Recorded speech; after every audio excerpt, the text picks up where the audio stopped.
earlier this week, I released a video of my water team in Arena. It was performing really well. Viewers have asked for two things following that video. First, people wanted to see how it would work out later in the week. I was recording it on a Monday, so a lot of people did not have their team fully set up yet, and so it might not have been as competitive as it could be. Now, we're on Sunday, so it's the best day to record. People have had time to adapt their teams, and the ranking should be representative of the player's power level in general.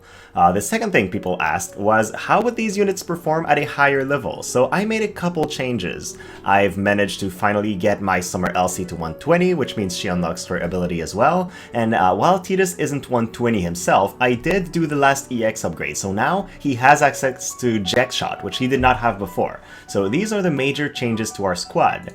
As per usual, we'll go in game, we'll record a couple battles. I will not do a complete loadout show because I did that in the previous video. I will put it in the description below, however, so if you haven't seen the first iteration, well, just go there, you'll be able to see which abilities on-off are, and what the general thought behind this is.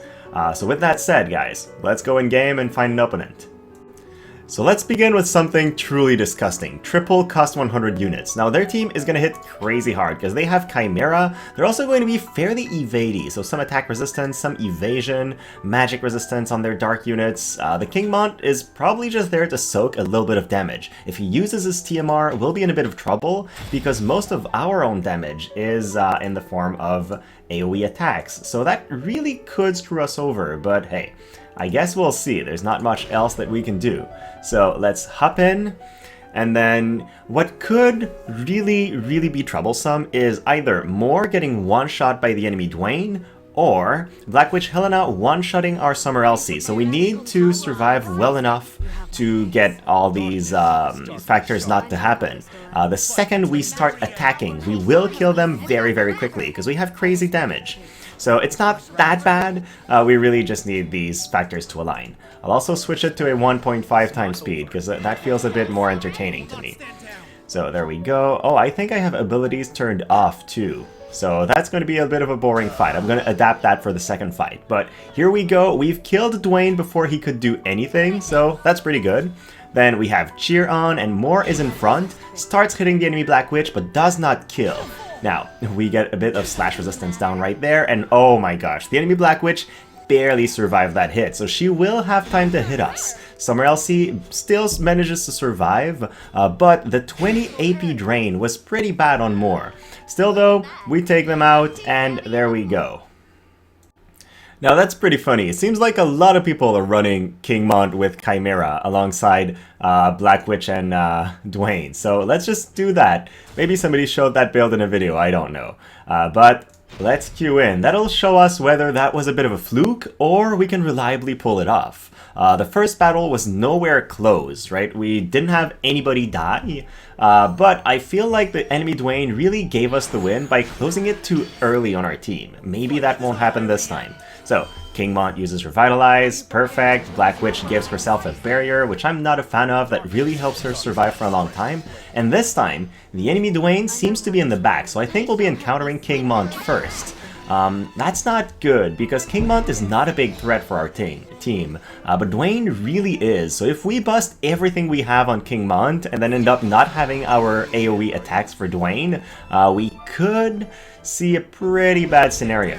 So King Mont gets some more hate up, he's in front of us now. They do have AoE resistance on the other guys. This one is looking grim for me, but maybe I'll be surprised. We do get our haste up, which is critical for our plan, and then Moore's probably going to jamming thrust King Mont for 5,000. So King Mont is still alive at that point.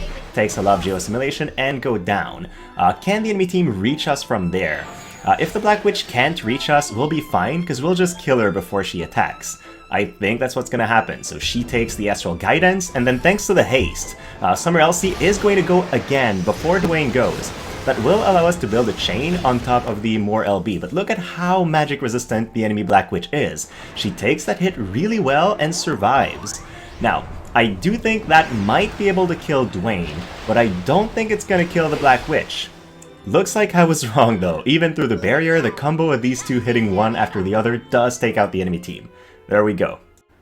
Now, let's see how this team performs against Charlotte, right? She should, normally, completely destroy us. She's got the makings of a good magic tank, 68 spirit, so it's going to be very, very hard to kill her. And then 30% magic resistance. If she manages to keep hate and prevent us from hitting the other guys, there's no way we win. But we might be surprised. Also, Vinera does crazy damage, and so does the Black Witch. So they are going to take down our team very quickly if they get the hit. Let's just see how it plays out. This one, I'm expecting to be throwing away the win streak we have. Because I have a lot of trouble imagining just how we'll be able to kill Charlotte quickly enough. Especially if these enemies flank us, like Vinera seems to be doing, it'll be very hard to catch both Charlotte and somebody else in a single AoE. So, uses the hate up, increases their survivability, and their Charlotte is built with extra mobility, so she will end up being in front very early on. We get our life wall, that's great, that's going to help us against the Black Witch. But let's see what Vinera does now. Uses Shadow Cast, she will be very hard to hit. Black Witch joins in with Charlotte, that's fine, she's in a safe position. I really like how this player positions their unit, because the evadey unit that's hard to kill is in front, and then the tank is right in front of the Black Witch, who's their primary carry. So that does seem like a pretty good setup. Then, oh my gosh, that's going to be a very hard to kill Charlotte, and very unfortunate for us. She takes the Astral Guidance solo. What that means is we can't use it on the other guys. It's very, very bad for us. Takes 433 damage. So, there we go. Then Love Geoassimilation does 2000, but it's not really enough to make a huge difference. Now we do have a buff. What does the enemy team do? They can't seem to hit us just yet. But now Darkheart, Hidden in Haze. I'm not expecting this to one-shot more, but it's going to take a serious dent in her HP. And now, well, she's bound to die in the next couple turns. Light of Spell Ceiling on these two misses Vinera, deals barely any damage to Charlotte again. And this time, looks like we're hitting everybody with a Dreamy Typhoon. Now, that one will hit Vinera, but she did not get the water resistance down from Moore's LB, so she's probably not going to go down. I guess she still does, so that's the kind of damage S.Elsie can do. Now, Charlotte uses Paralyzing Blade, does not kill, but our team is probably going to be grouped for the upcoming attack from Black Witch. Drops the Black Rose's Hex on all our team. That one-shots both, and unfortunately, we did not have Courage. Oh, it wasn't a one-shot actually, Moore survives. But we did not have Courage, which means that now it's up to Tidus to carry the team. Sphere Shot kills the Black Witch, and we managed to win, but by the skin of our teeth. This was a much harder matchup, so yeah, Charlotte is a great counter for those people. So this water team will not be staying in the meta that long, I think, because we already start seeing those mono lightning teams in the meta, and obviously they are going to win. That's not even worth showing in the video. For now though, this is one matchup that I think is going to be very hard, and we'll actually lose it, because I don't think we can reliably hit the enemy team enough to win against the dual earth units with full evasion team. But I'm curious to try it out, so let's see how that works. So the reason why we will be in trouble is the only person with a reliable guaranteed hit is Moore. She can use it several times. S.Elsie does have her limit break, but it's a single use. So unless that kills both Kitone and Zazan in a single hit, then we'll have to kind of find ways to hit them. I'm not expecting it to be a kill either way because these guys are pretty tanky, and we have to kill Zazan several times. So yeah, I think this is a matchup our team is bound to lose. Maybe if we were to increase our accuracy quite a bit with equipment, that might be a thing. But in its current form, our team is not the most accurate. Still though, we'll see what happens. So Kitone's spamming Utsusemi's Shadow in the back. Zazan has all 3 of his lives, and Summer Kilphe is using the Spirit Ward, so it's actually going to be even harder to kill them with extra magic resistance and extra spirit on all of them. We do get hasted though, so we will have the speed advantage over them. What is Moore going to do? Nothing at that point, so we seem to be casting another round of buffs that we did not get to cast on every single match, so that at least is a good thing. Now I don't think Elsie has used her Courage, so that's probably a pretty bad part of it though. So we're casting Astral Guidance. I don't know if the enemy Zazan dodged it or not. If he didn't, that's going to be a huge help for us. But either way, he did get water resistance down, so that is going to have an impact for the match entirely. So now, Kitone's using another ability. This guy uses Tuning Blade, which does pretty serious damage on both our guys, allowing her to finish off more. So we've already lost more, but at least S.Elsie's still alive. She's pretty tanky against physical. Tuning Blade misses both, but it is going to give a bit of hate on Tidus. And then the Dreamy Typhoon. Let's see what kind of damage we can do to the enemy Kitone. She does have her Utusemi that increases magic resistance up, and still doesn't survive. So we procced the first life on the enemy Zazan. Sphere Shot this time hits, so that's the second life procced as he comes back. But now both enemies are gonna go. What are they gonna do? Not enough to kill because we drained some AP, but this time it is. So the Courage has been procced and Provoke misses on the enemy. Let's see what happens here. Vitalizing Glint takes out Kilphe, but Zazan dodges it, so he's still in there. Tidus goes from the back and then finishes him off. Apparently we won. That was definitely a very close match. So finally, there are a couple ice teams running around as well, right? These guys have magic resistance, they have slash attack up. Whichever one of them hits us is going to hit very, very hard. And I'm very afraid of Valentin Salire one-shotting our S.Elsie with their magical attacks.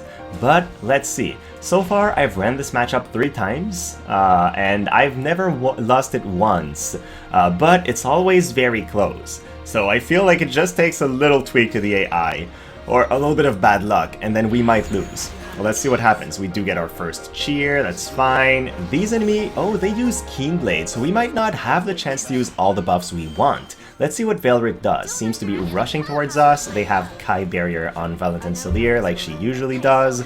If you guys don't know, Valentin Salire does not have Magic Reflex like Garval does, so it's actually a better matchup in that regards.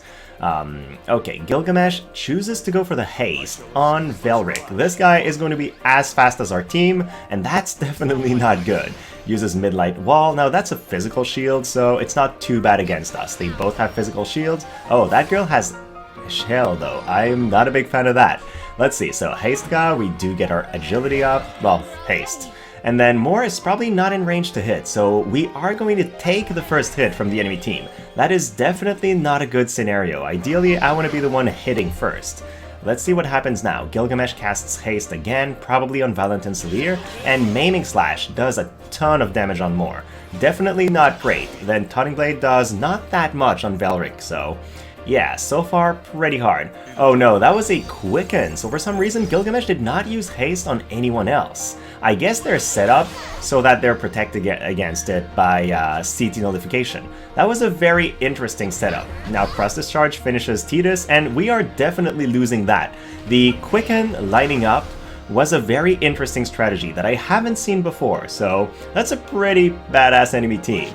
Uses Haste this time on... oh no, I don't know why he would not use Haste the first time then, because that's not typical AI strategy. But there we go. The fact that they actually did use Quicken instead of Haste the second time meant their victory. So congratulations to this player. It was not even close, right? We only got one of the enemy team's member down. So that was it, guys, just showing how people have adapted their team and how my team is still competitive at later in the week, and how much more powerful S.Elsie is at 120. Now, if you've noticed in the video, I don't believe we've seen her use Law of Safeguarding even once, and while it is a good ability, I don't think it's critical for her kit. What I like about S.Elsie is really just the damage she does at 120, because she now has a ton more magic, more than 100 extra magic compared to at 115, which makes her damage a lot more relevant. It's on par with Moore's now, which was definitely not the case earlier on. But that's it. Hopefully you guys enjoyed the video. If you do, please like and subscribe. And then as usual, guys, thank you so much for watching and have a great rest of your day.